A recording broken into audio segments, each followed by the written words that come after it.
All right, here you are. 7 o'clock, welcome to the Town of St. Paul's regular council meeting and also zoning board of adjustments meeting after this one. Monday, August 11th, 2025. At this point, we'll have a roll call, and I'll make that roll call. Robert Simmons. Here. J.T. Trevino. Here. Justin Graham. Here. David Dryden. Here. Larry Nail. Here. And of course, I'm present. We do have a quorum. At this time, if y'all would, please stand for the Pledge of Allegiance. I pledge allegiance to the flag of the United States of America and to the republic for which it stands, one nation, under God, indivisible, with liberty and justice for all. We have a few announcements before we proceed with the agenda.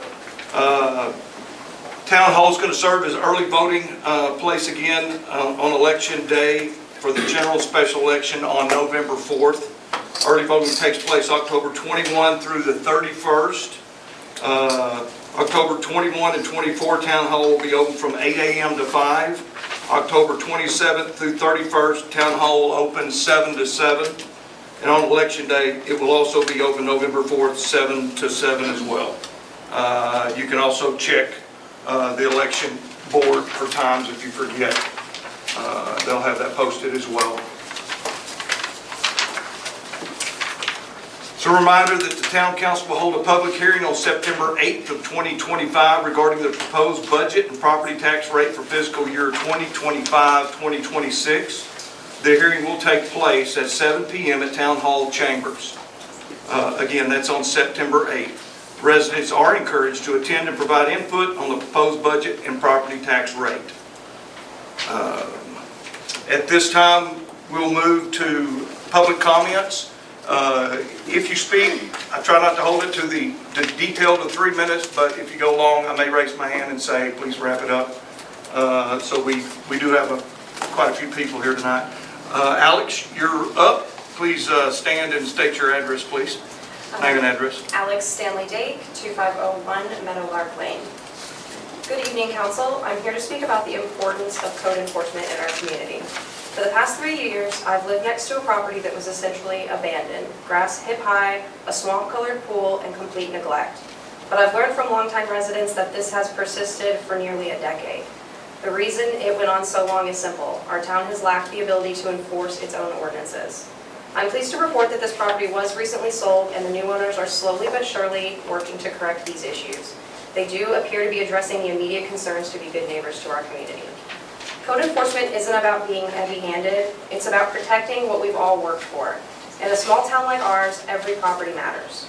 One neglected home affects everyone's property values. It creates public health risks through stagnant water that breeds mosquitoes and overgrown areas that attract pests.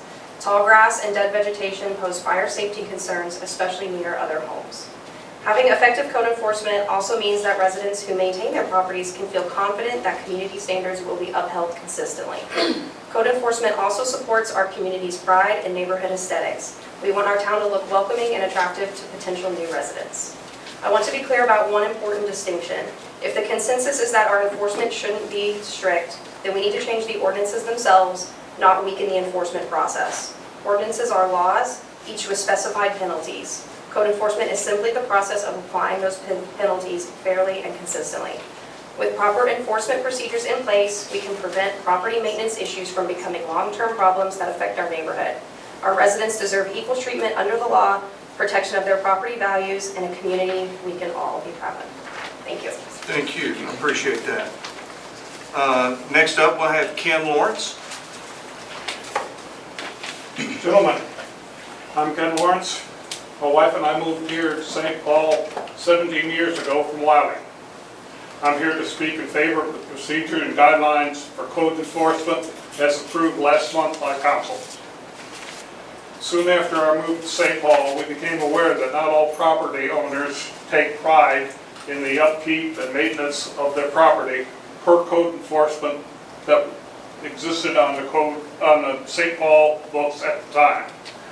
One of these properties was within viewing distance of our living room, adjacent to Alex's home, but not Alex's home. We repeatedly over the next several months and years contacted the town officials in hopes of changing things for the better. Numerous letters were sent, multiple years, but to no avail because the property owners knew that the town had no method of enforcing the codes on the books. Over the years following, the grass was allowed to grow on slightly taller, knee-high and above, with little or no mowing, non-running vehicles left sitting in both the front and the backyards, and an assortment of non-functional devices scattered in the backyard. As the years progressed, much to our dismay, friends and families would often comment about the eyesore. We felt bad about even turning onto our street, embarrassed. I believe that the current enacted guidelines and the availability of the municipal court agreement provide the essential tools needed to put teeth in the code enforcement endeavors of the township for the betterment of all and the enjoyment of both citizens and visitors. Again, I support the mayor, the council, and the town staff for their efforts to improve this town. Thank you for allowing me to express my opinion. Thank you, Ken. Appreciate that. Next, we'll have Jared Irwin. Yes, sir. Thank you. My name is Jared Irwin. I live at 2103 Box Elder Circle. I go by Jared or Jay as well. My phone number is 214-929-2982. And I've lived in St. Paul this November will be 21 years. And so before I kind of go into my speech, I wanted to throw out a shout out to Councilman Simmons, who's been a long-term, I think, 10, 15 years, been serving council. Really appreciate your service over the years. It kind of goes unrecognized. It being my first time in 21 years, I wanted to publicly say that to you. And Mayor Kent, really appreciate you. Every time I call, you always call me back and answer all my questions as I attempt to get involved. Councilman Graham, before you were elected, you really united a lot of the community with your ability to go out and drum up raise awareness with your YouTube channel. So really appreciate that. But what kind of brings me tonight, I want to thank JT and Councilman Dryden for taking the time to kind of hear me on this resolution that I was concerned about. Kind of the same thing that we've talked about here. I don't want to go into too much detail, but it really talks about a couple of things. One, just kind of the timeline given on really what I'm specifically talking about is the grass issue. And I think where that really comes into play is giving some residents some leeway. I would propose, changing that from 14 to maybe a little longer. And then also, if our goal is to encourage voluntary compliance and education on our code, I just think personally there may be a better approach to a lot of the citizens that, for whatever reason, they got behind in the grass. And instead of maybe a happy letter, I think is what you call it, Mayor, really what it is a letter in the mail that's not very pleasant. So I thought, well, maybe there would be an opportunity where instead of going that route, maybe we could do it through a citizen committee or maybe through another route, especially or really specifically for the grass violation. I understand there are, scenarios where it could, affect, long-term property value, that sort of thing. But my hope is that we can work together as a community, maybe knock on the doors. Hey, what's going on? Let me understand your scenario a little better. What I found in the past when I knock on my neighbor's door, there was one instance, she was overcome with grief. And, that was kind of out of her hands. Well, maybe I could reach out and be a better neighbor in that certain stance. And it's not going to be every scenario for sure, and there's a need for it. But I just thought maybe from a citizen that really just wants to pay his taxes and be left alone and not receive these letters, because my yard's always going to look nice, but if I'm busy one weekend, don't get to it, I don't want to be harassed by my local government. And so that's what I'm asking for, a little consideration on that, on the early stages as we phase into the municipality and the fines and that sort of thing. So thank you guys very much for your time. Thank you. This time, Joel Halpin. Joel Halpin, I'm the pastor of Connection Point Church. We own the property at 2601 Parker right across, and really just want to say hello and make sure y'all know my face. I know there's a lot of sometimes questions or frustrations with organizations, so I just want to be a good neighbor. So if y'all have any questions, anything that we can do for you, if there's ever code compliance or something like that needs volunteers, somebody to mow a yard or something like that, we would love to be a great neighbor and help out however we can. So And also, I might not be here at the end, but I also support my neighbor and his fence variance. So, Thank you, Pastor. Thank you, I appreciate that. Last one is Leah Swanner. Name and address, please. Leah Swanner, 2525 Levon Parkway. Y'all heard me last time, so I'm going to try to summarize this the best that I can. I just wanted to reiterate. This is regarding that 14.5 acre parcel. I know Mr. Logan's here. Hello, Logan. So this was just the reminder. I didn't see the map in the packet. It's for proposed 10 residential lots on 14.5 acres with the goal to get a variance to make them less than the 1.5 minimum. Just a reminder, I was at the P&Z meeting that when he first proposed making them smaller, roughly 1.16 to 1.2 acres. He does put in the plan, the original plan that's not in this packet, that there was one lot that does meet the 1.5 acre minimum. However, he made note that his plan was to split that one smaller into roughly that 1.1 in order to get some sort of community center put on that plot, whether it's a swimming pool or like pickleball court, or he listed several things that might be the case. So really none of the 10 will fit in that 1.5 acre minimum. Let's see. I'm trying not to make y'all listen to all this again, so hold on. My worry is, again, his goal was to put larger homes, 4,000 to 5,000 square foot, on these smaller acre lots. We have, that's not a lot of space. Those are really big homes, which is still great. People need to put what they want on a house, or on a lot, but with septic systems and things being close, I live in a neighborhood with some non-conforming lots, and even just some that are 1.5 and 2 acre spaces, and even then the septic is disgusting when things go bad. You can smell everything, you can feel everything, hear everything, and so even then it's still kind of small. So I think cutting it back smaller is probably not in anyone's best interest. Lastly, Mr. Logan did mention last time that he was building this for friends and family that would be living in the neighborhood. He would not be living in the neighborhood. He mentioned that he worked for a company called Think Big Investments. I did look up the company, and on their website, one of their mission statements is that they're friends and family investing to purchase real estate, and that they've expanded to over 150 active investors with 25 plus properties.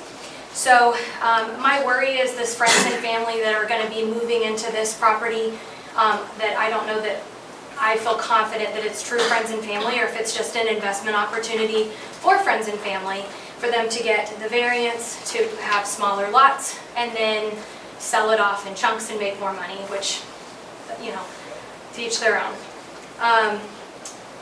So again, I think that that's not something that makes us, that's not something that would make us want to do a variance for this situation.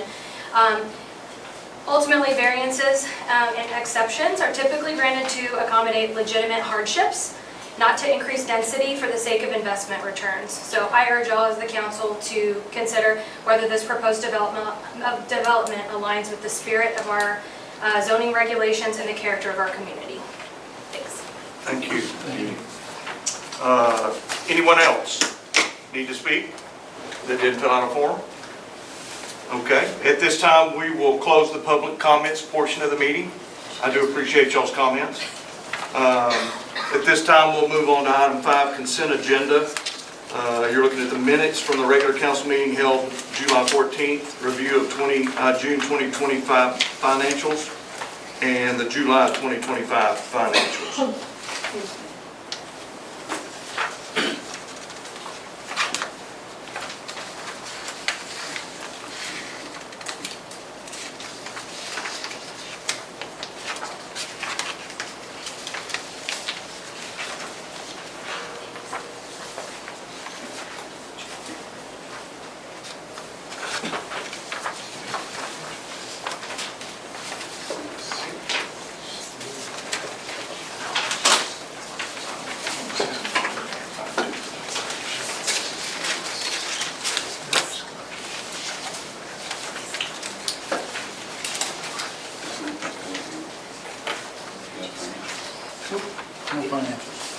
No financials. Your financials? Do you have any financials on this? No. Scott, are you there? Yes, no, there are no financials in the packet. I was able to reconcile the checking accounts for both months over the weekend, but I was not able to get to the tax bill accounts. That's why I did not include them in the packet. Okay, so all we're doing is approving the minutes. We're just approving the minutes then from last Yeah. month. Yeah, Okay. So we can strike 5.2 and 5.3. yeah, remove 5.2 and 5.3.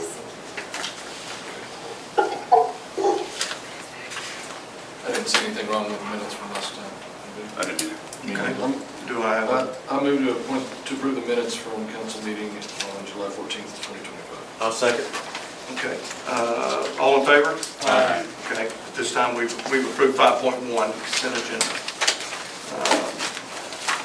Moving on to the regular agenda, 6.1, discussion of possible action regarding resolution number 25-08-11A, accepting the proposed property tax rate, establishing the date, time, and location for a public hearing on proposed tax rate, setting the date for adoption and adopting the property tax rate, and directing staff to publish the required hearing notice.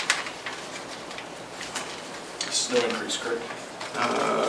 It's a tiny increase, isn't it, Scott? Not no increase in the rate. Yeah, well, the proposed property tax rate is the voter approval tax rate that includes the unused increment from 2024. When I presented the draft budget in July to council, I was using the current property tax rate that we have, which is 0.224604. And at that time, we had roughly right around $219 million in taxable value. And when we got towards the end of July, when we actually sent them the certified taxable values, our taxable values had dropped by $3.5 million. And in order to maintain a tax rate that was similar to our current tax rate, I moved towards the voter approval tax rate that includes the unused increment from 2024. And that tax rate is 0.223188. And that generates roughly about an additional $15,000, which covers the loss in the taxable value from the draft that was sent to you versus the proposal in front of you now. And let me also mention that this is the tax rate that you're proposing to vote on September 8th. So when we actually meet on September 8th, if council wants to adopt a different tax rate than what is being presented to you this evening, you have that option to lower the tax rate as well. You just can't go above it. Can we find out more about the de minimis rate from Scott? The de minimis rate, Scott, can you explain that a little bit? I don't have all my notes in front of me, Kent. That de minimis rate, I'll have to send council some additional information on it, but I think that's somewhere around 0.44, and it generates around $950,000 in revenue. You know, I included that information in your packet, but I more or less thought that was a rate that council wasn't going to want to move towards.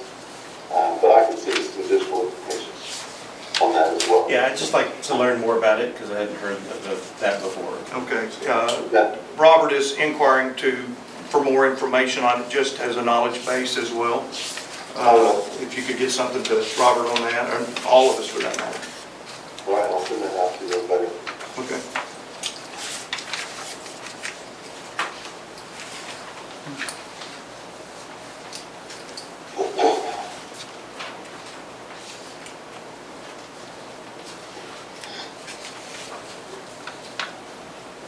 You may have any questions for Scott at this time? Robert, did you see lines 70 through 74 on the worksheet? It tells how it's calculated. Oh, yeah, no, I saw that.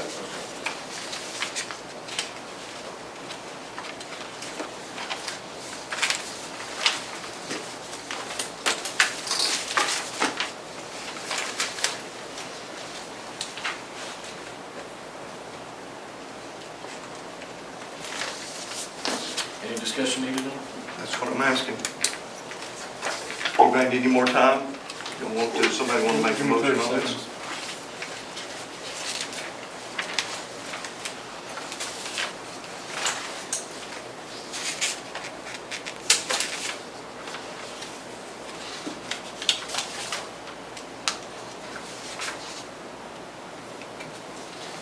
You good?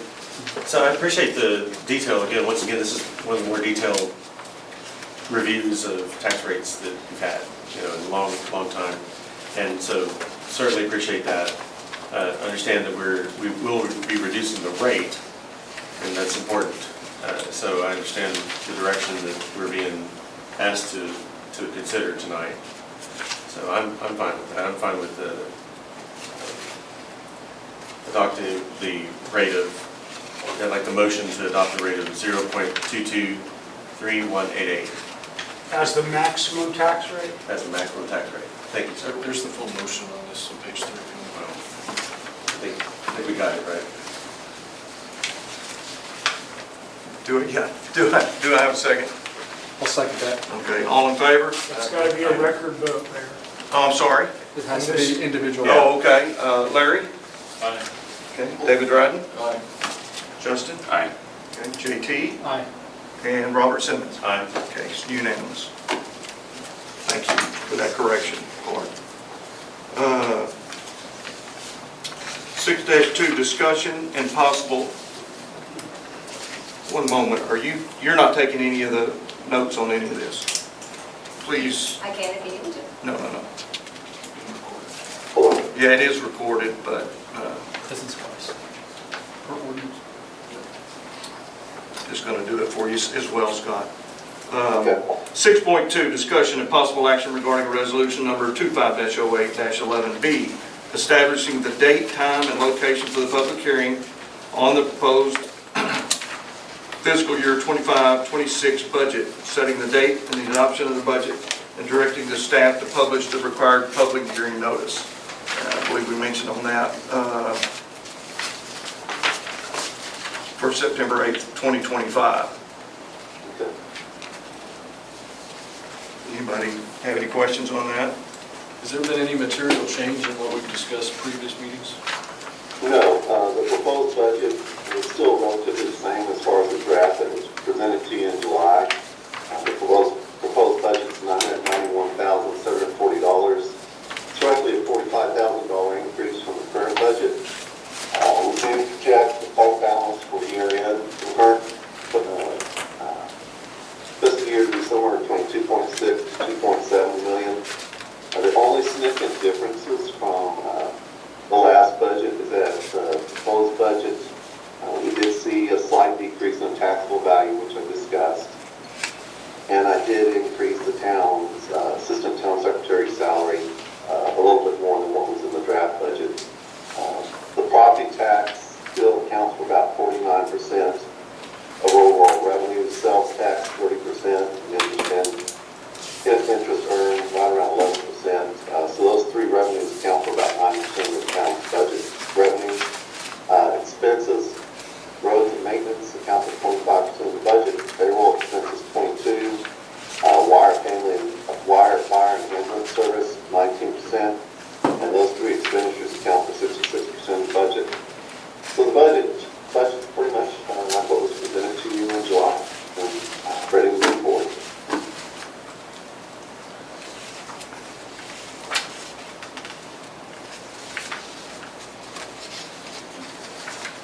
Any comments, questions regarding this? Is this another one that has to be, No, sir. this is just straight up? Okay. Do I have a motion? Shouldn't have one yet, there's a lot of information here. I'd like some more time. to Okay, go through fair it. enough.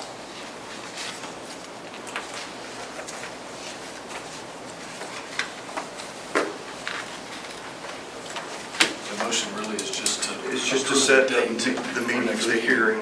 For the public hearing. So we're not really approving anything in this yet.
JT? Any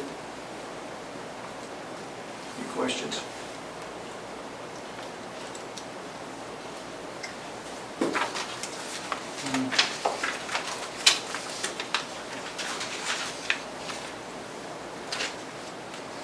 Not at this time. Okay. Again, all we're doing is setting the time, date and time.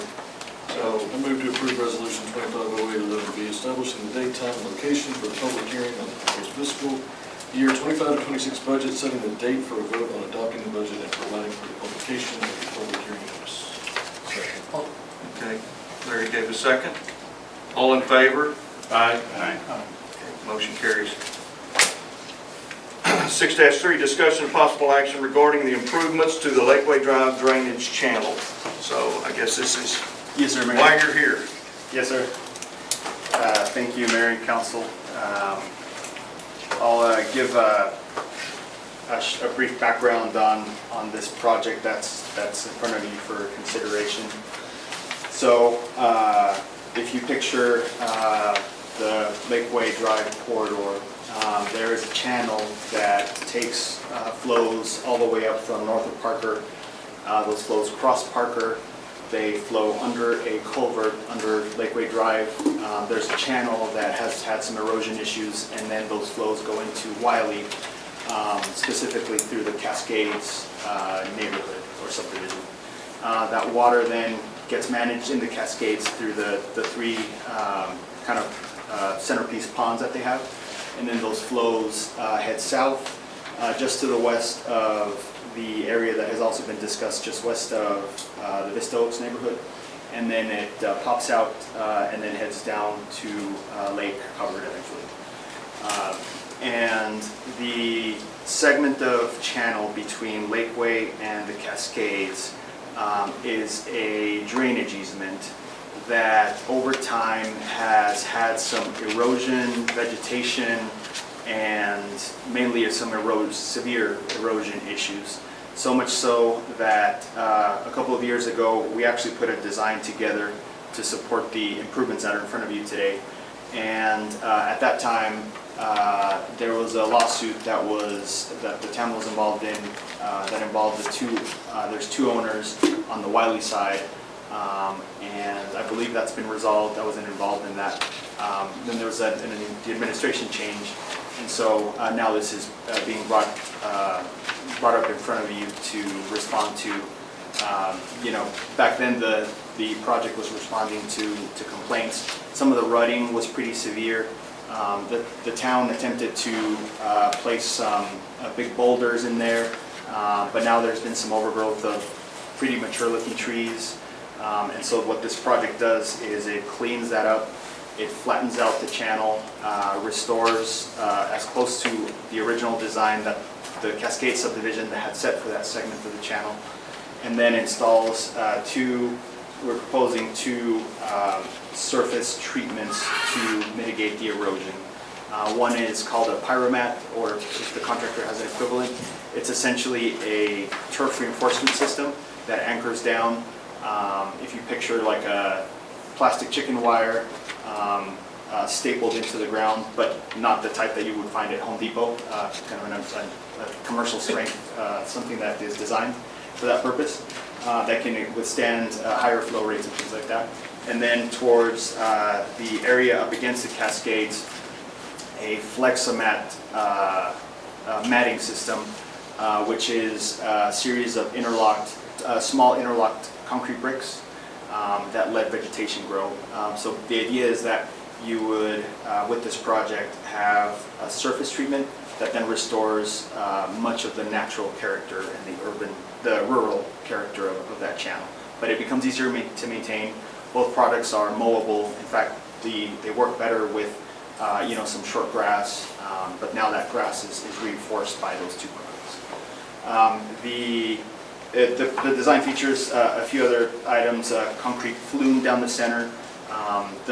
If you're going to get rutting on a channel, it's usually down the center because of the small storms that just are always kind of rutting the bottom.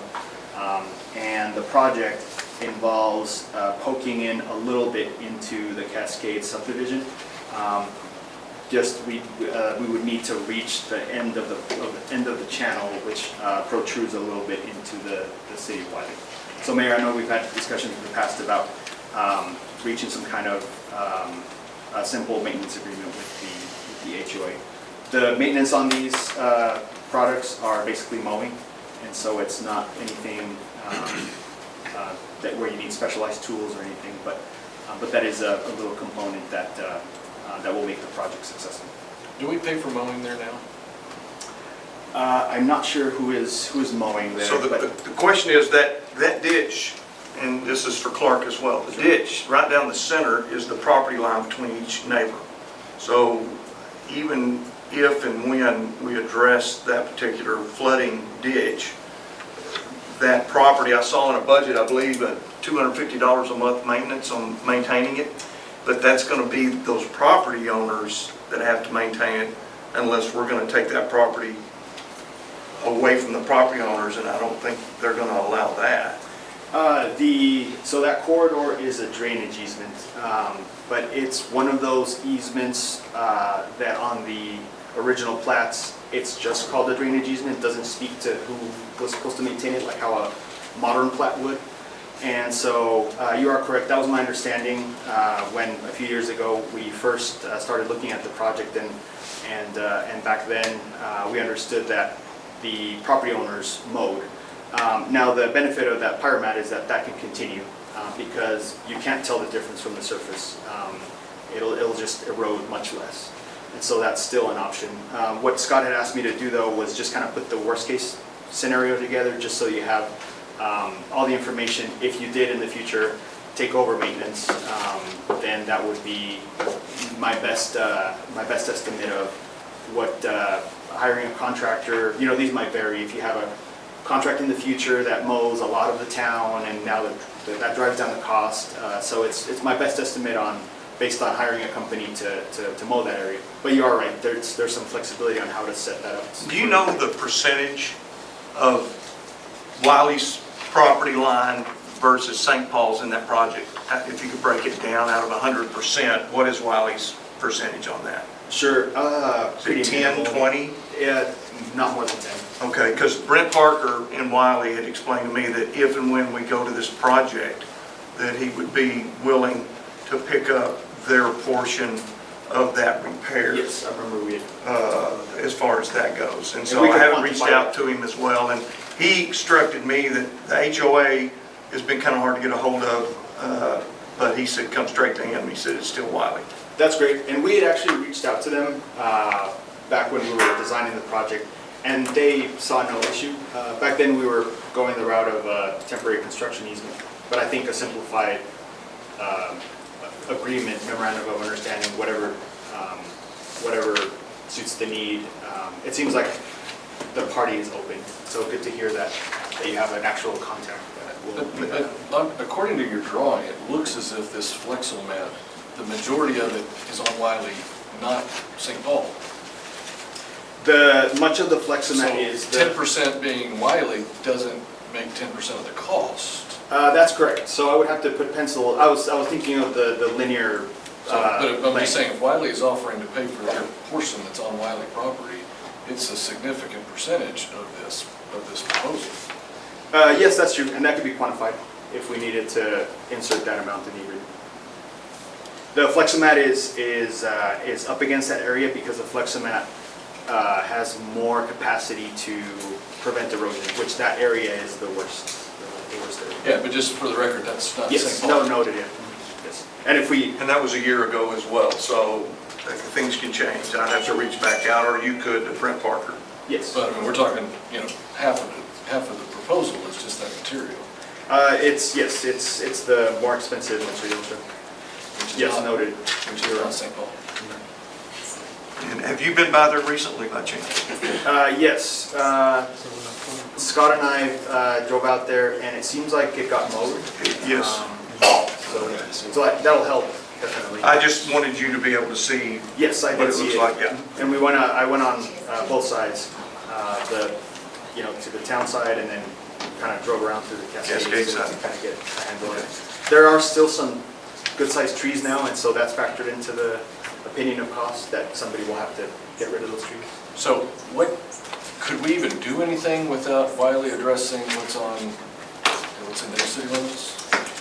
You could, but it wouldn't be, you'd be throwing good money against So bad. right now, it's kind of a moot issue to even discuss this any further. To cut the Wiley part out, yeah, no. That's where the water's trying to enter into the pipe that releases the flow. Yeah, I get it, I just Yeah. didn't think it made a lot of sense for us to spend a lot of time. No, it's a natural, understandable question. Yeah, several times in the past, we've confirmed with Wiley that they want to help. So maybe we need to put an olive branch forward or some kind of, we want to partner with Wiley to make sure that this moves forward.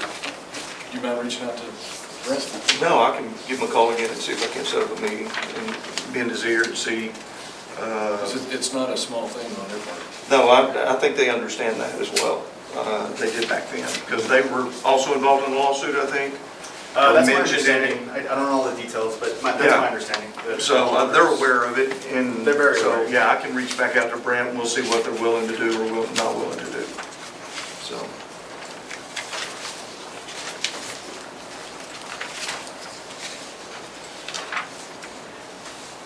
But yeah, I'm glad those questions are being asked. So I know we put together an opinion of cost, that's for this particular design. Costs have been inching up, unfortunately. So it's just a fact, but our best estimate with the bidding environment right now is a construction cost of right around $200,000. And then Scott asked me to put together so the project is designed, and Scott had asked me to put together a task order for us to assist the town taking that project through bidding and construction. But since this also includes Wiley, then really 6-4, we can either table or, I think we could probably table it until we get an answer from Wiley, and then we can address it at that time. I'll make the motion that we table 6-4 until we get more information for Wiley's participation. And broken down numbers to include the percentage of cost. Yes, Scott? Yeah, before there's the bottom line, you're just going to table it. I want to explain the reasoning for the maintenance budget. If we're going to make a $200,000 investment, who's going to be held accountable for maintaining that investment? Well, again, I think, when I saw that and I took a look at that, there's two ways of looking at that, I think, which is you could talk to the homeowners if they wanted to voluntarily give up. Most of the time, property owners don't like to give up property. I get that. The part B to that is if the court develops as designed, then the code enforcement part of it could be used just to keep it mowed, keep it maintained. That's what they're supposed to be doing anyway, and it didn't get done, and it turned into what it is. So that's, I kind of look at it from both angles there, and I think the first thing is to address is Wiley, look at the money end of it, and then figure it out as we go along. Do you agree with that? Yeah, absolutely. Yeah. I just didn't want to see us spend $200,000 without understanding who's going to be held accountable for maintaining it. well, again, our town portion is not going to be $200,000. Well, whatever portion it is. Sure. Right. But Understood. I'll second JT's Okay. motion to table. We have a second to table it. All in favor? Aye. Okay, motion carries. There's a point of order, I think. Maybe we have to go back and revisit 6-1. 6-1? Maybe I missed it, but you also have to set a proposed public hearing for your final decision on the proposed maximum tax rate. And that's all included into the language in the motion on page 3 of the staff report.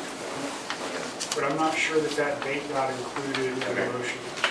Yeah, that's probably my fault for not adhering to the Motion. Motion now. Okay, so we concluded we're tabling 6-4, so then We just need to add the date, sounds like. Yeah, if you just go back. Let's just read the entire- 6-1 and make Yeah, the 6-1. exactly as it's stated. Would you like me to read it? Yes. Yeah, good. All right, I move to approve Resolution 250811A, accepting the proposed property tax rate of .223188, establishing the date, time, and location for the public hearing and voting on the proposed property tax rate being on September 8th at 7 p.m. Town Hall Council Chambers, and providing for the publication of the public hearing notice. I'd like to second. In the beginning, that's a record vote. Okay, Larry Nail, Aye. David Dryden, Aye. Justin, Aye. JT Trevino, Robert Simmons. Aye. Okay, Thanks, motion Mark. carries. Thank you, Bart. That's kind of what we did at 6-2. All right, 6-5, discussion possible action regarding ordinance number 285-25-08-11, amending ordinance number 284-25-07-14, and ordinance number 280-25-03-10 to incorporate a revised Appendix D construction exhibit into the KSA technical memorandum illustrating on-street parking improvements related to construction activities along Lakeway Drive. Abiel, you again? Sure, and I can definitely simplify this. I know there's a lot of ordinance numbers and appendices mentioned. So you might remember that along the Lakeway Drive corridor, through a lot of public input, through a lot of discussion at council, various council meetings, the striping improvements are underway to get a handle on the parking situation. This is a very minor change to the length of the loading zone, so the green painted curb, which green means loading zone. Thanks to some notes that Council Justin passed along to better accommodate some of the bigger trucks that want to use that space.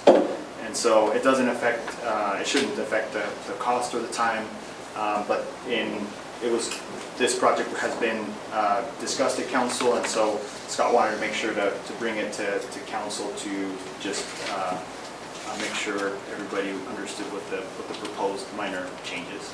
And we're going to put the words loading zone on it. That's correct. It would be stenciled in white, similar to how you see the no parking in white, just to really drive the message. Is 75 feet enough? You know, yes, it is. We wouldn't recommend erring on the side of giving too much space, because then the more space there is, then you're just inviting more loading activity, if that makes sense. And so if the truck is sticking out a little bit into the no parking area, it's understood that they're targeting the loading zone. There are trucks of all different sizes, and I mean, theoretically, you could have a truck with, that has 2 trailers, Right. and we wouldn't want to accommodate for the absolute worst condition. Right. You're just targeting the average truck. And so I think the 75 is, especially since it fits, I think it's a good suggestion. Beyond that, I wouldn't keep increasing it. So does the extension go for, so I see that you're proposing in this ordinance change to go an additional 25 feet, correct? So is that extension go from, I guess, on the west side of the end? So you're extending it west, or are you extending it east? It would extend a little bit to the east because there's more space to the east. And there's no cost because that area was already painted red, so it's just a switching of the paint color.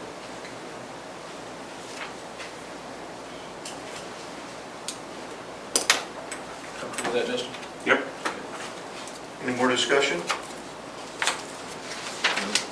Motion. Yeah.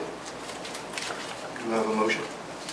Yeah, let me find, okay. I move to approve ordinance number 285-2508-11, incorporating a revised Appendix D construction exhibit, which reflects additional on-street parking improvements associated with construction activities along Lakeway Drive. Do I have a second? I'll second that. Okay, 2 seconds. All in favor? Aye. Okay, motion carries. And 6-6 is basically attached to this discussion and possible action regarding the change order number 1 from simplified to extend the loading zone along Lakeway Drive another 25 feet. Stencil loading zone only wording every 15 feet on the curb of the loading zone.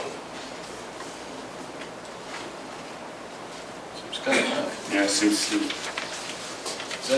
Is that normal, Scott? I'm sorry, 1,500 bucks. 1,500 bucks for, Actually, when I received the proposal, I was a little surprised by it. I could ask around for additional proposals. It did seem relatively high when I received it, yes.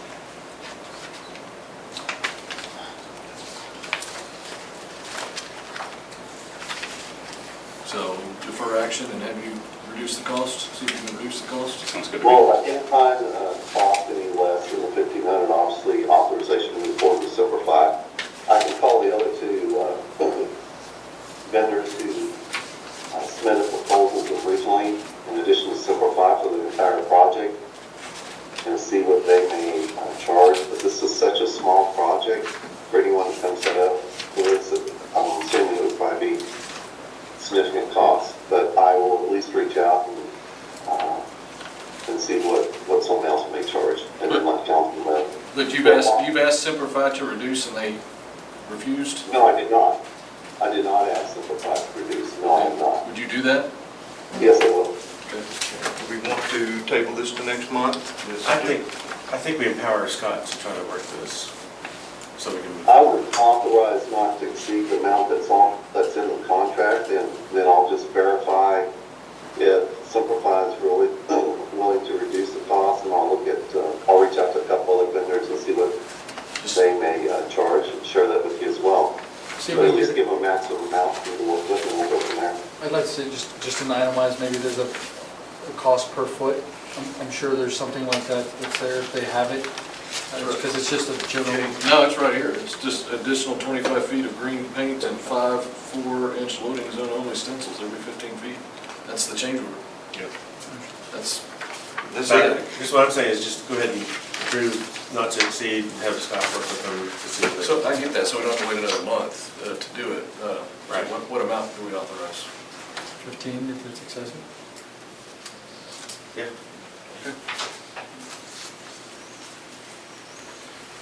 Do you want to go ahead and make a motion on that to proceed? Aviel, you were going to say something?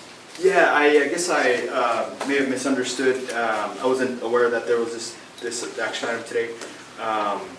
So the Simplify already installed much of the striping?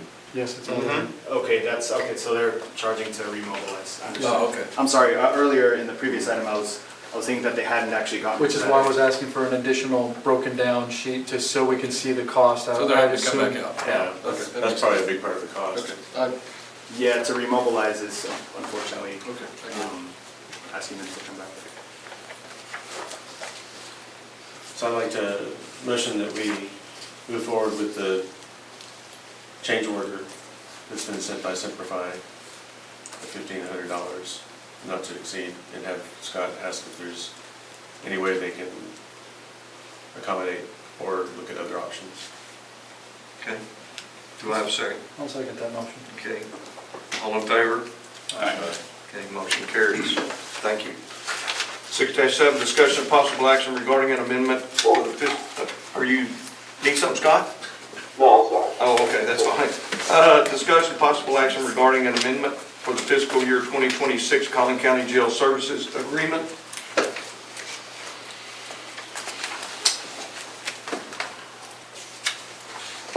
Council, this is an interlocal agreement we renew every year with Collin County for jail services.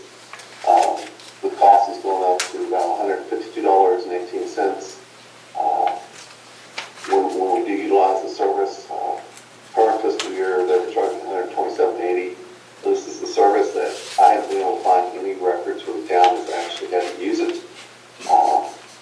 This has been a local agreement that authorizes Collin County to define any individuals accused or convicted of a Class C misdemeanor or a violation of municipal ordinances. Securely. Is there a specific coordinates or specific, motion that we're supposed to make? Yeah. Yes. I move to authorize the town administrator to execute the Collin County contract modification document for jail services effective October 1st, 2025 through September 30th, 2026. Like he said, I second. Okay, all in favor? Aye.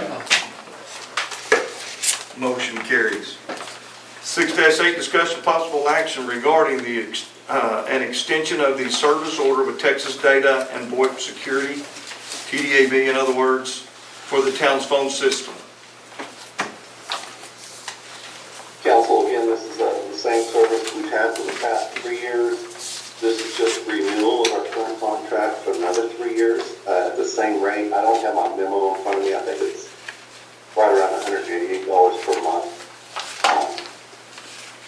We are currently on a month-to-month service with TDAV for phone services at the same amount. This service order basically would be approval to continue TDAV serving as our phone provider for the next 3 years. They seem to be commensurate with what we need.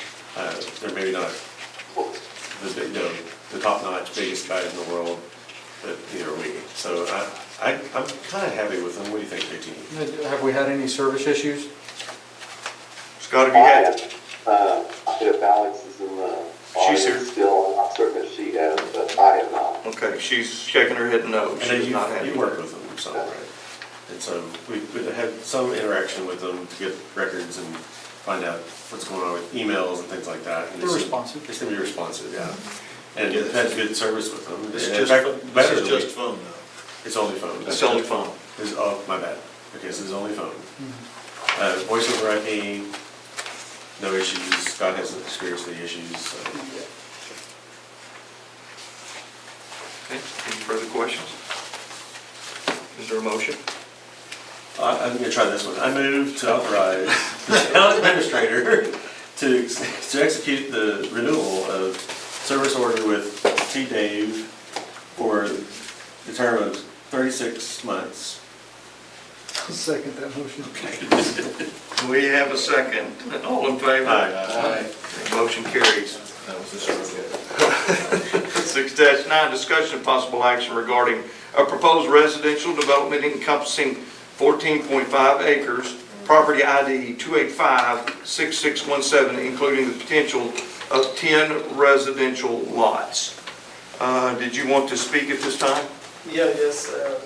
Thanks, Council, for giving the time. My name is Raj Logan, and I have my engineer, Matt Lee, he's from Eastwood. And just want to add a few additional things on this land. So we own that 14.5 acre on the St. Paul Road. So we recently get into a contract on the remaining 10 acre in front of the land before it's just adjacent to us. So now we have close to around 24 acres. And we are, because as I said, we want to get close to 10 to 12 lots to get basically my friends and families, they're planning to move together.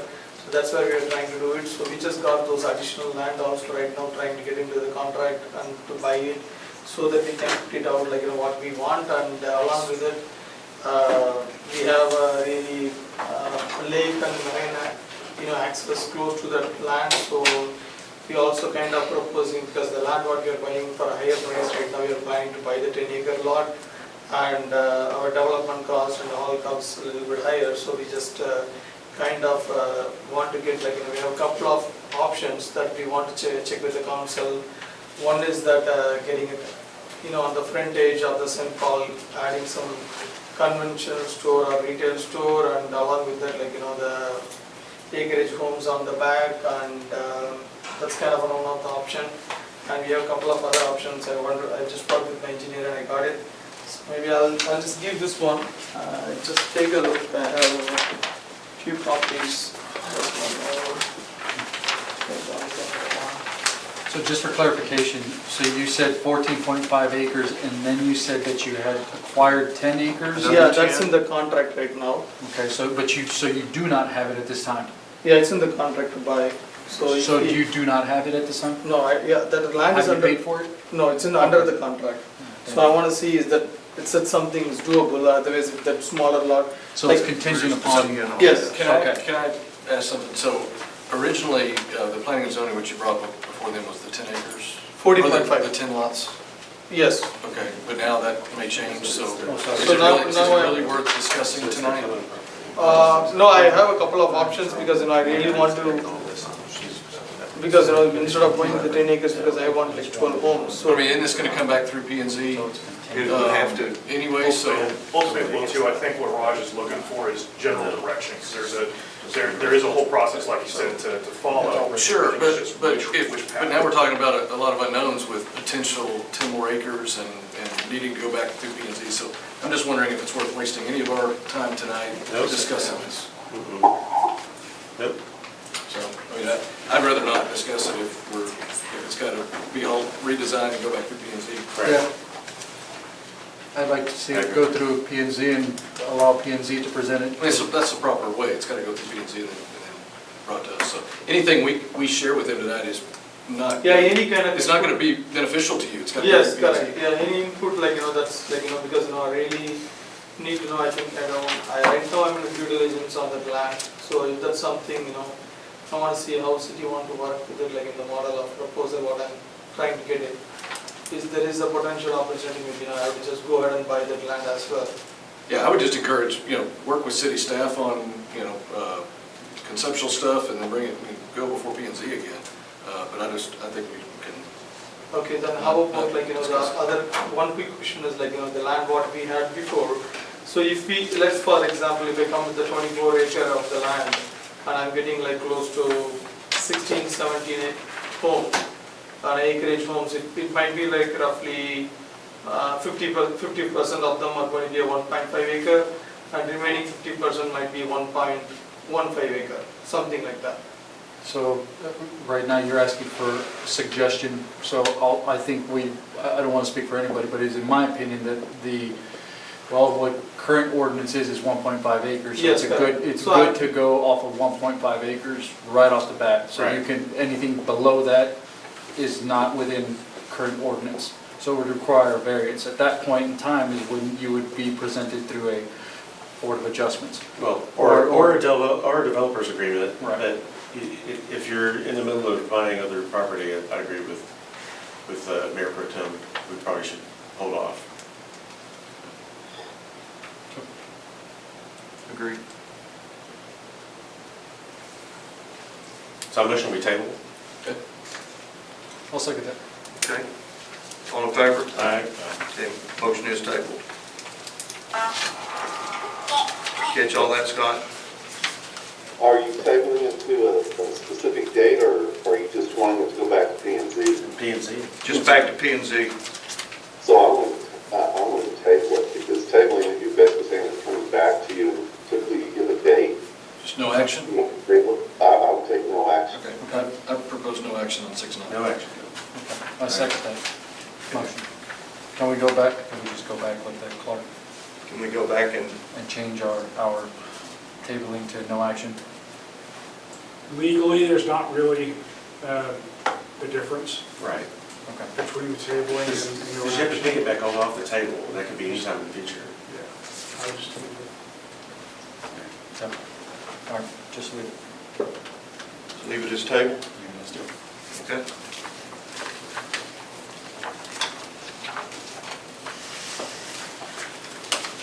Six 10, discussion of possible action regarding the town's code enforcement procedures and guidelines for consistent enforcement approved by the town council on July 14th, 2025. This was requested by you, Dave? Yeah, I requested this because we've had some residents just express some concerns over the aggressiveness in the language. And so I just wanted to bring it back up for discussion. We worked on this for months as far as the spirit of what we're trying to do is as we've had homeowners express tonight, the need and the desire to have some enforcement and some actual teeth in it. But at the same time, what we don't want to do is have something that's overbearing, and we're a small town, so we want to be able to have good relationships with our neighbors and be friendly and all of that. And frankly, anything that we put as far as code enforcement, we have to adhere to as well, so we're all residents. But the language does read a little bit potentially harsh for some non-critical things, especially like we mentioned, like we heard tonight as far as grass. So I just wanted to throw out possibly changing the 14-day grace period or the 14-day violation period to maybe 21 or 31 days is for non-harmful things like maybe grass. I know I've had times where excessive rain, haven't been able to mow and get grass taken care of and stuff like that. And so the way this reads, 14 days, we can start sending nasty letters and those turn into fines. And so it could go to fines pretty quick, and that was not the spirit of what we were wanting to do with this. We want enforcement. We want to be able to actually apply those uniformly, but at the same time, we don't want to have a... Do we need to put language in there about repeat offenders? Because that's really what the problem is repeat offenders. Yeah, I mean, we talked about it would be nice in a utopian society to have everybody just voluntarily comply and everybody do great, but obviously that's not happening. So, you know, at least initially having some degree of extension for non-critical, non-hazardous types of things.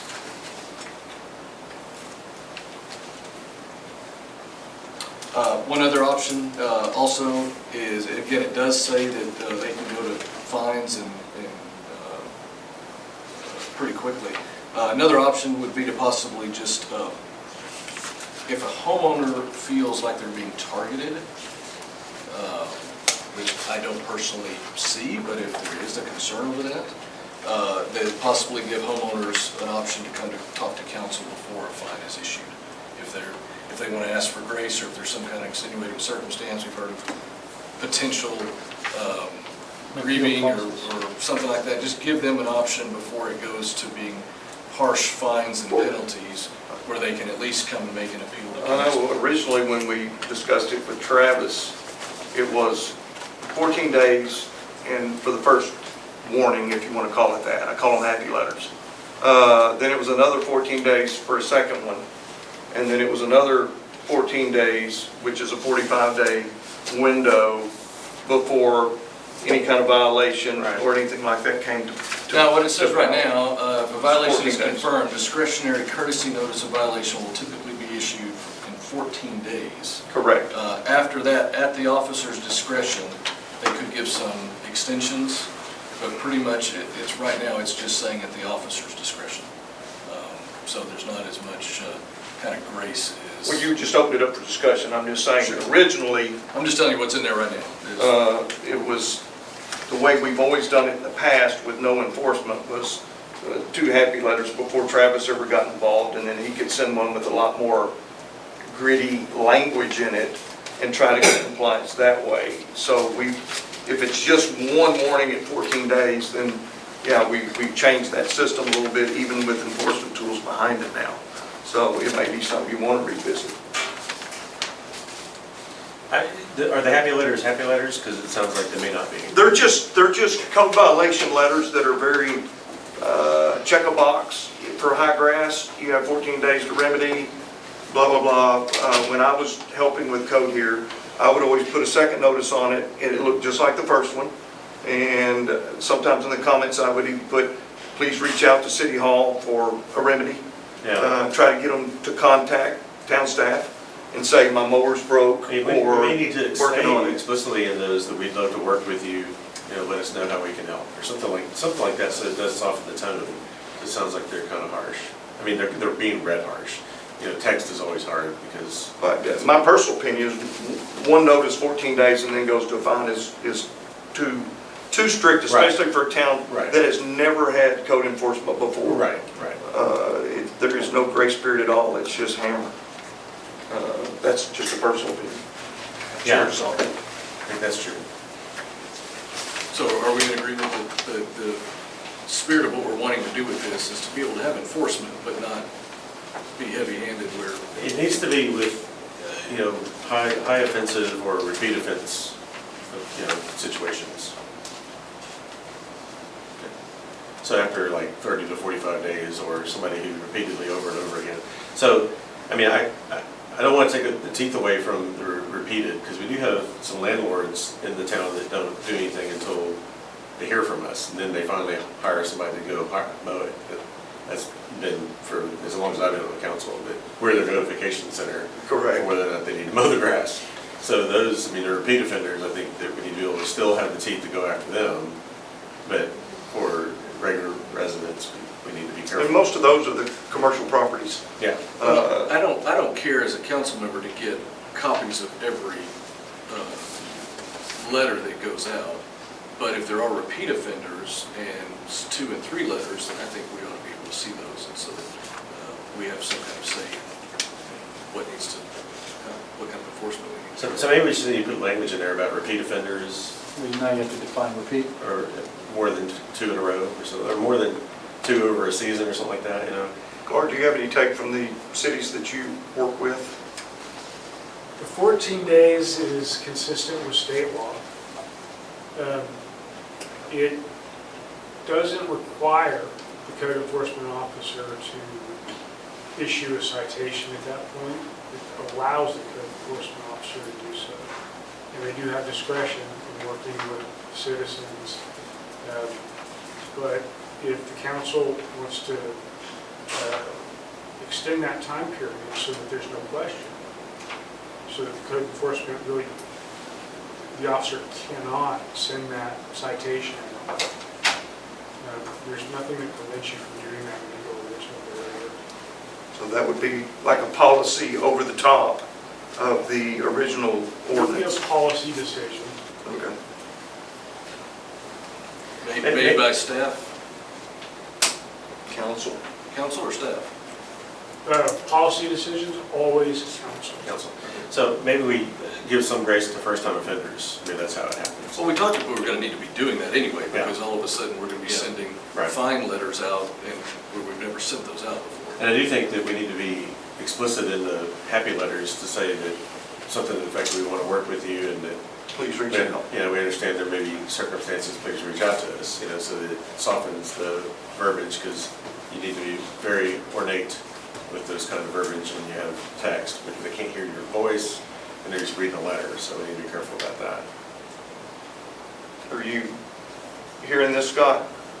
Yeah, I mean, pretty much what I'm picking up is that we want to focus on some language for repeat offenders, and we were already, I mean, internally staffed, we discussed is that, you know, obviously this is going to be a new enforcement procedure that the community's not used to, and we were going to honestly have a lot of grace periods, and we've talked about it among ourselves. I think we just need to include some language, probably soft, and have a boilerplate, I guess we're calling them happy letters, the first 1 or 2 that are a little bit not as aggressive, and make certain everyone understands that we're here to work with them. And that's typically what we do, whether they call Alex or myself. You know, we're very open. We tell them we're here to work with you. We're not trying to be aggressive. Whatever we can do to accommodate you to address whatever is taking place in your property, we're going to work with them. But I think we need to put something in writing that's going to put everybody at a comfort level, but also allow us to address those who are repeat offenders as well. Okay. Yeah, just for everybody to know, in section 7, it does say at their sole discretion, code enforcement officer may expedite enforcement in cases of severe violations involving repeat. And it says the town retains the right to pursue any and all remedies permitted by local and state law, civil or criminal. So I just want to make sure, So because maybe that language is pretty harsh. Maybe that needs to be for egregious and repeat offenders instead of just open-ended, because it's kind of open-ended, sounds like. What section was that? 7. Okay. So I feel like 3 is also kind of harsh. Basically, which may include some circumstances, daily citations for failure to remedy violation. I feel like that's a bit extreme for high grass, especially for a resident. I mean, grass is going to be the common, I don't know how many, what percentage of our violation letters were grass related? Number 1. It's It's all, number it's all grass. It's all grass? A lot of, most, like 90% of it. Yeah, this time of year. So, well, I mean, I know there's a property across the street that's got some really high grass, so. I'm just kidding. Giving Pastor a wink over here. Yeah. But I do know also that sometimes you just can't get to it because of rain and conditions and stuff, so I just don't want this to be bullied, especially in grass. Justin, what section were you referencing? I didn't understand. He was referencing number 3. Yeah, that's number 3. End of number 3, last paragraph. Okay. So, Carter, do you recommend keeping this resolution and having policy that addresses some of these concerns, changing the resolution? What's typically the best way? I would recommend changing the resolution so that it's clear to staff going forward in the future. Gotcha. So can we put that on next month's agenda to Take a look at that. have this edited and revised?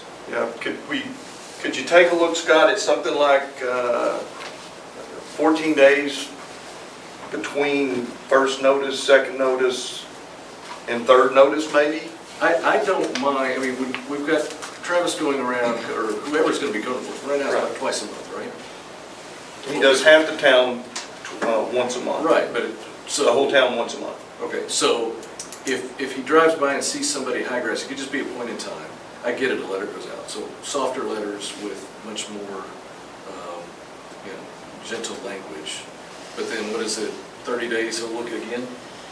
Essentially what it Big is. 15, yes. Well, I'm sure what Travis does is if he has a violation, I'm going to point it me Okay. or you. I've got some comments too, if I can Yeah, interject. and so what he does, I'm sure, is if he sent me a Mo violation letter, he's going to come back in that second week, 14 days later, and revisit the one that he sent a letter on. I'm guessing, That's I've never excessive. asked. That's excessive, I think.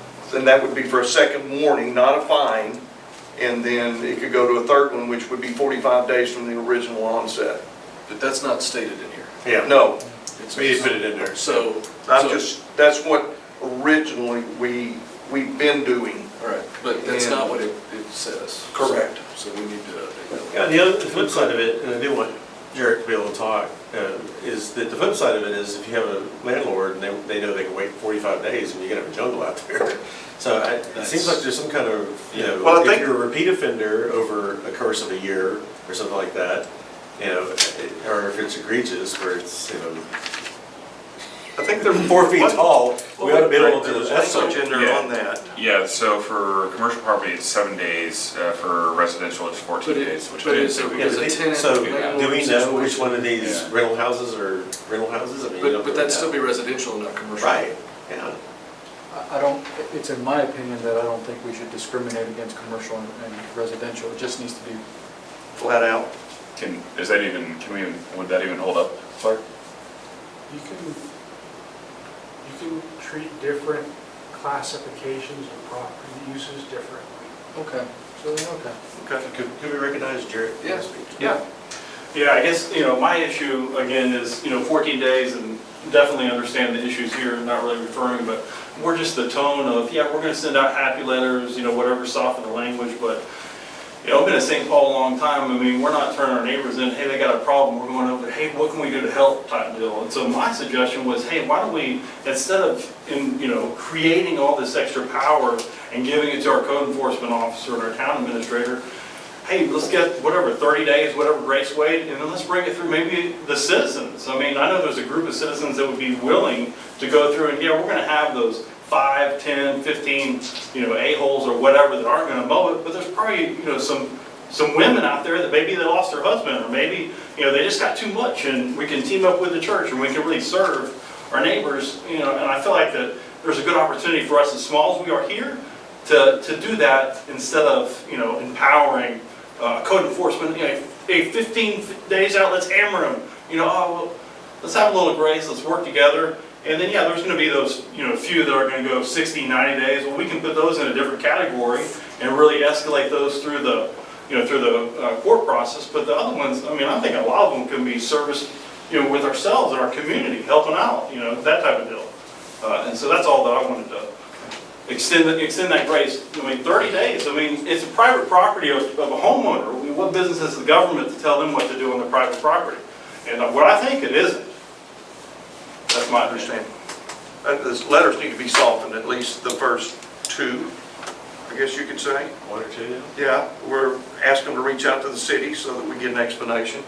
I think that would be a good move Couple comments on that also. before, I'm sorry? With an option for if you need help. Yeah, reach out. We have potential people that have offered help, especially around like grass or mowers. Right. So, comment?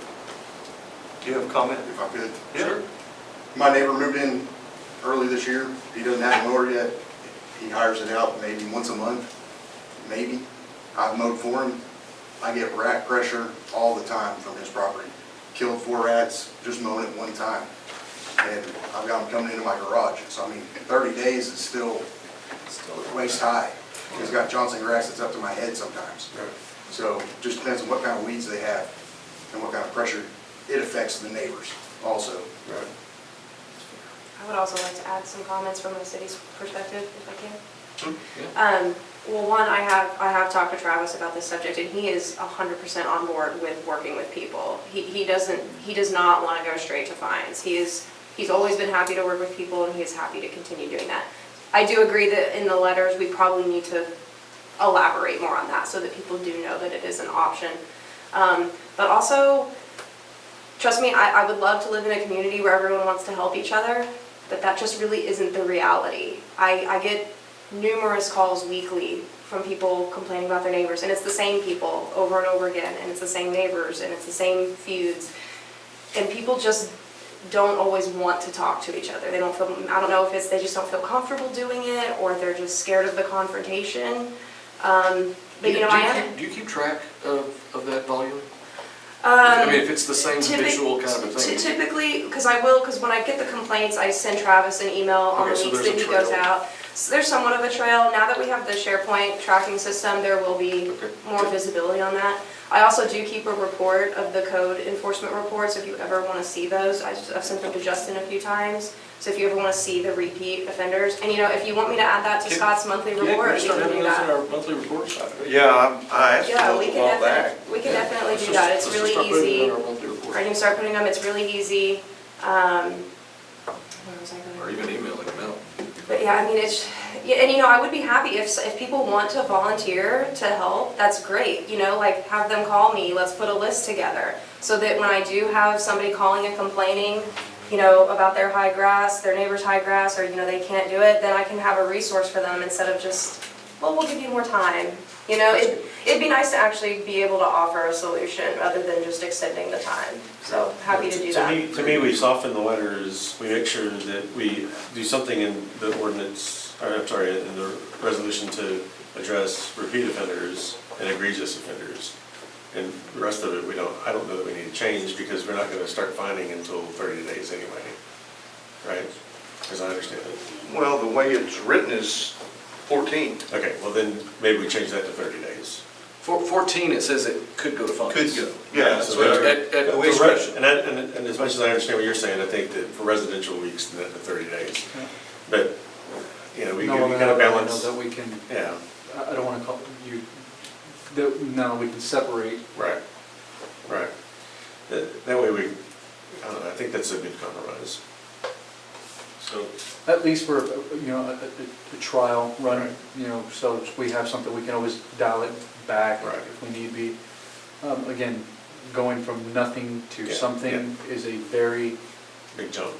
it is. It's huge. Well, we were worried we're going to have, you know, some ticked off residents Right. when they all of a sudden get these potential fine letters. And after 30 days, you should be able to take care of whatever it is. Well, normally, the way it was done now, the first 2 warning letters do not mention a fine at all. Right. It's not until you get to that third that Travis was quoting any kind of fines or anything like that. Yeah. So, And I would like to empower the citizens to be able to go out on their own and speak to their neighbors if they see as such. And if it cannot, or we see no change, then at that time we make adjustments as needed. But it allows for that opportunity for the citizens to know, this is here, we are making changes for the better, to at least to continue improving the town. So would it be hard, Alex, to keep track of, Sorry? would it be difficult to keep a list of those who are willing to help? And because think it's so. predominantly grass, it's mowing, right? Predominantly grass, I just open up a spreadsheet and I mean, it's not any kind of name, even contact big information. tree branches going down or any big haul off or anything. It's not even Yeah, I mean, I'm sure we can find people willing to help with that as well. I know my husband's always willing to help, and, you know, we have a trailer, we have a big mower. We could work on mailings too. Yeah, absolutely. Do we have a newsletter going out or anything that we can? There's going to be one coming, a newsletter coming in, I want to say September. Can you make a plea for anybody that would like to put their name on a list to be able to volunteer? To Yeah. help the neighbor out? Absolutely. Yes, sir. I just wanted to mention that I submitted my volunteer form for the town of St. Paul to Scott Albert about 3 weeks ago, so it's on record. I am a willing volunteer. Wonderful. Thank you. For the town meeting. And we have, I don't know how much longer he's going to be living here, he may get married, but a tree guy Oh, yeah. that takes trees out. He didn't charge us a dime last time. And so he's on one of my lists of, if we had a storm, anything blocking roads, I can dial his number. He'll go But out that and sure take would be a care of lot nicer to, somebody that's struggling that can't mow their yard to be able to say, we've got some Absolutely, resources. absolutely. Because, we had that struggle when we first moved here. We came from a rental. We didn't even have a push mower that worked. So, we understand that sometimes you just need a hand until you can get situated. it. Scott, are you kind of digesting some of this? Uh-oh, did I lose him? No, I'm back. Oh, are you absorbing what's going on? Yeah, absolutely. We're picking up is that we're basically going to go back to how things were being done originally. And we'll talk that through at the staff level. We're running to track. How were things being handled originally? No, not originally. No, it's going to have, it has the court involved down the line. It's just a bigger grace period. Okay. And a differentiation for repeat offenders and habitual. Off the letters, yes. What do you We'll bring say? something back before council at the next meeting. Okay? Joe, is it possible for us to get a draft to review and provide comments back to you, Scott, Sure. Okay. before next meeting? Yes. So we could. Probably need like one or two of us to do that though. Not if we're going to email it out. And No, give opinions not back. discuss it, just he can send it directly to us to review. Okay. Not discuss it, just have it previewed and ready. All right. I'll get it out to you in a couple of weeks. Thank you. Okay, so do we, this time we just want to table item 6-10? Agreed? Yes. Do I have a motion? A motion, we table. Two. Okay, try to get a second, all in favor? Aye. Okay, motion carries to table. 6-11, discussion possible action regarding the municipal court requested by Justin Grant. Did we cover something? I guess I would like to see kind of where the municipal court's at. I don't know if that's going to be more of Clark or Scott's wheelhouse right now. Clark, you want to address where we are with Parker? City of Parker? Yes.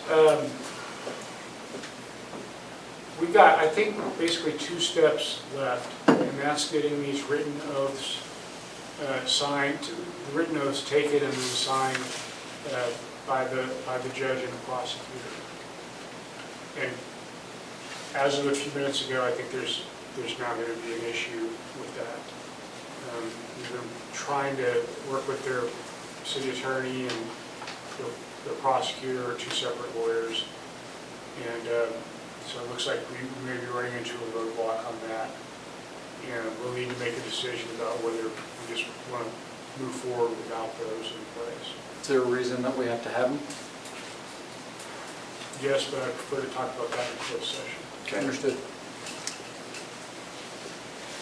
Okay, so yeah, I think the only other thing, I guess we probably have some more time to talk about afterwards, but is like when we start enforcing these, are we going to have any kind of initial review of violations like that the council's going to review before we hand them over to the court? I think I kind of heard chatter about that over email. Or can we even do that? Let's talk about that in closed as well. Okay, if you don't all mind. right. Okay.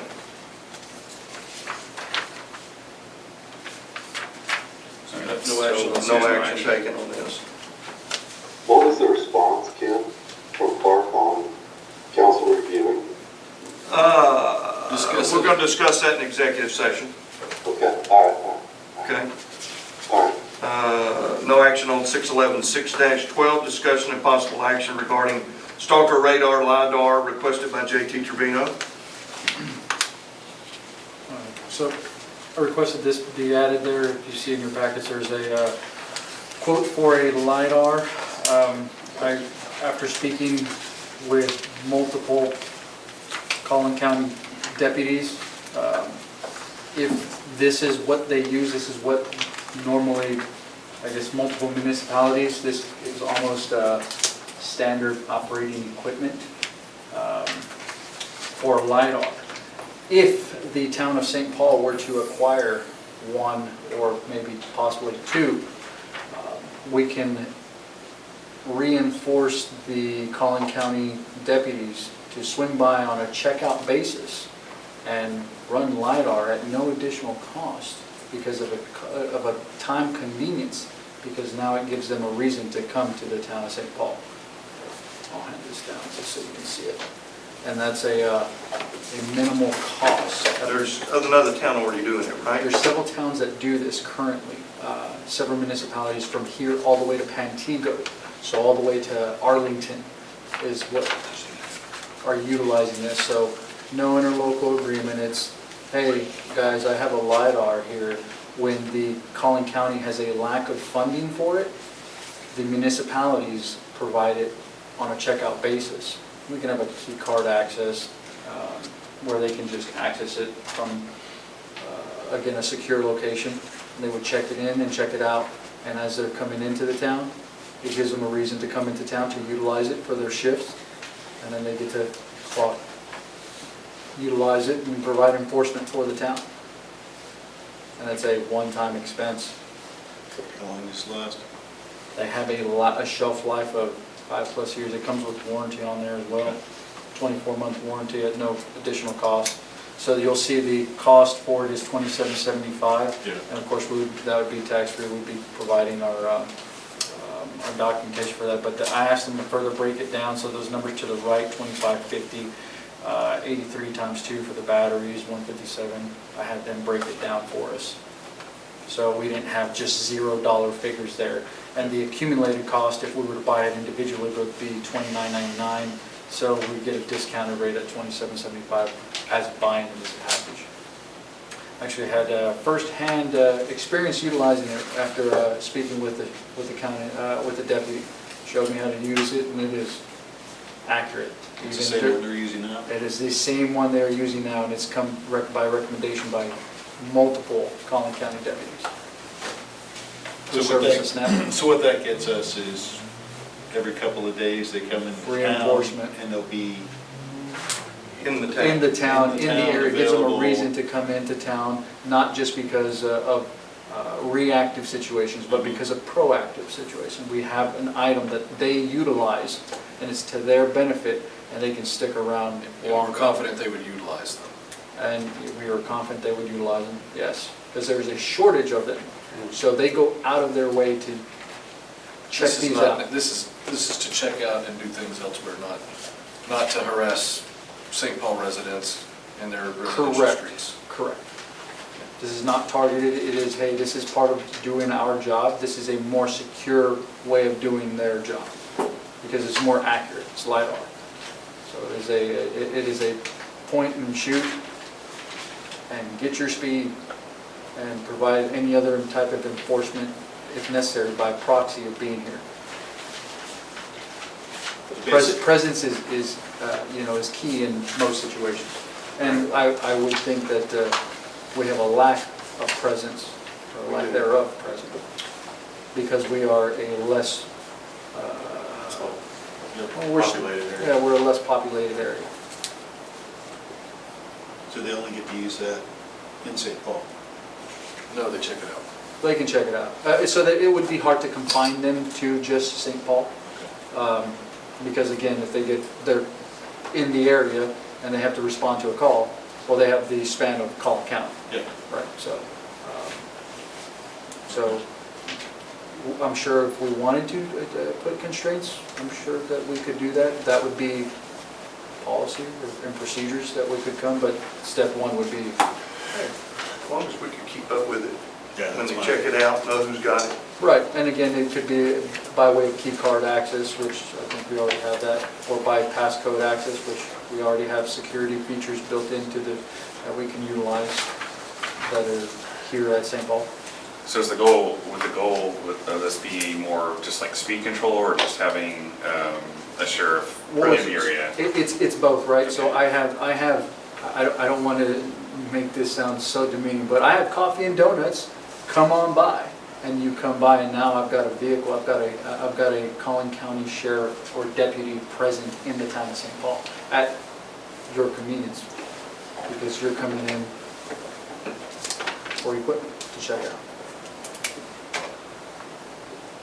So we have budget for it. We've had budget. We don't utilize our police budget for paying Collin County deputies to patrol. If we utilize some of that budget for this, it's a minimal one-time cost. Do you know our budget off the top of your head for that? It was 25,000. Okay.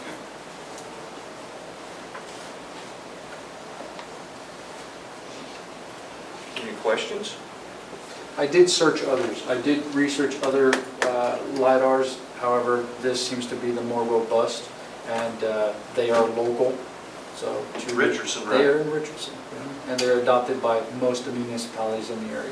What kind of liability do we have for maintenance, calibration, anything like that? All that is included in that 24-month warranty.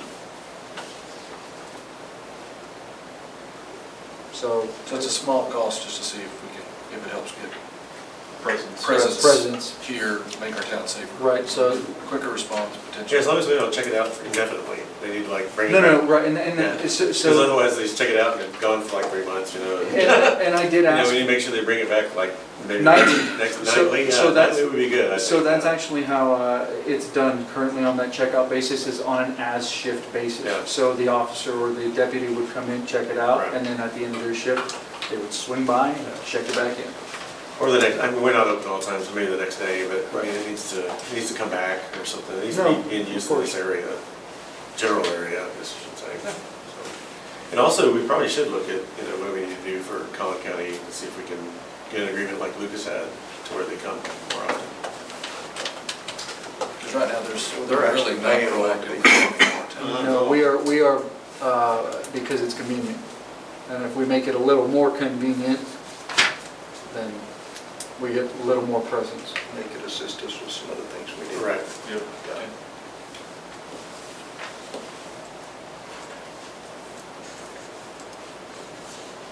Discussions? Questions, Larry? I think it's a great idea. Maybe. It's not a huge investment. It's not that much compared to our budget and what we have, yeah. So is it a formal So, motion? so want a there, motion? so again, so I did leave it open, so to consider the request, and we could make a motion. So I guess, If we have some kind of situation, you know, in any of these streets, even if the sheriff's not around, we could, you know, have staff or one of the council persons be able to sit out there and get some real records on what's happening.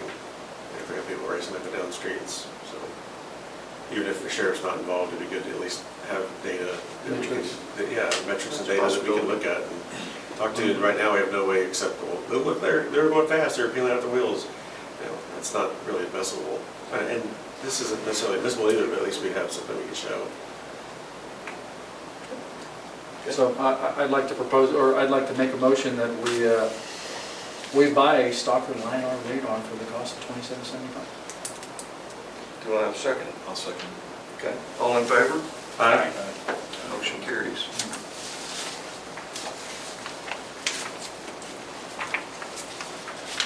You got to help in figure out the process for security. Yes. Yeah. So, the 6.13 is the town administrator monthly report. Scott, I know that you are ill. Do you want to go over any of this short, or do you want to? Well, the only item I want to bring to council's attention, Kent, and of course, if the council has any questions regarding the report, is that the fence ordinance, we have all the feedback from planning and zoning, also received feedback from Travis. And, so we have a draft ordinance that went to the court, I believe, last week. I hope to have a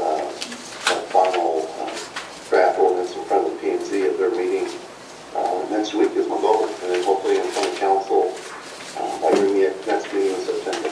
Okay. That's it. Okay. Any questions regarding the report? Any questions from any council members? For Scott? Not at this time, Scott. All right. All right. I do appreciate it. At this time, item number 7 is the executive session as authorized by Chapter 551, Subchapter D of Texas Government Code. Regular meeting will be convened into closed executive session under the following exceptions. Section 551-071, consultation with our attorney on zoning and various land use matters. And the second one is business continuity, vendor relations, and related legal considerations. So at this time, we're going to, you're more than welcome to stick around for the Board of Adjustments meeting at the end. I don't know how long this will take, or you're more than welcome to exit. It's up to you. I want to thank everyone for being here and speaking. We're back from executive session. Get out. Back from there, do I have a motion for adjournment?